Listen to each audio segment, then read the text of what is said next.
Have you ever had a friend who you do absolutely everything with? Do people refer to you as joined at the hip or wonder if your relationship runs to more than just friendship? She's been married for 5 years and you have a long-term boyfriend. But people like to talk. You were her bridesmaid, of course. She had the perfect wedding, while you had a series of unfortunate relationships before meeting the one. She reminds you that he's not actually the one, and on some level, you suspect she may be correct. You discuss this less often than you used to, because you work shifts as a midwife, and she's a high school teacher now. Grown-up jobs. Sometimes you can't quite believe it. Even though you feel she is more successful than you, with the perfect home, perfect family, you're not jealous. How could you be? She's Zoe. She's your best friend. You've known her for 22 years, and as you've only been alive for 25 years, that's going to be hard to beat. You're Violet and Zoe.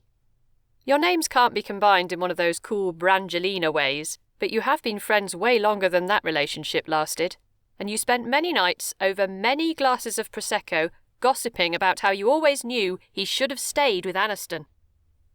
Violet. Voe? Neither works. On paper, perhaps your friendship shouldn't work either.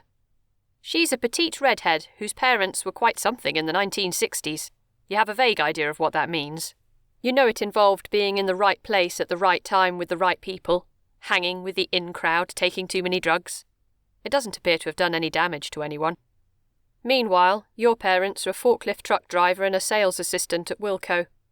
At least your dad was a forklift truck driver last time you heard from him, but that was 8 years ago. You inherited your work ethic from your mother and your gangly legs and mud-brown hair from your father. Zoe tells you that she wishes she were as tall and exotic as you are, but you fail to see much exotic about having grown up on a council estate in Creekmore. You were the first from your family to go to university, and you scraped by with a 2-2 while you watched Zoe graduate with a first-class degree. You knew she would, and you're proud of her. But she is just as proud of you. She knows about the relationship you went through while you were trying to study. She knows about the guy who seemed so perfect, but ended up being anything but. She knows how much it means to you that you managed to get through university at all.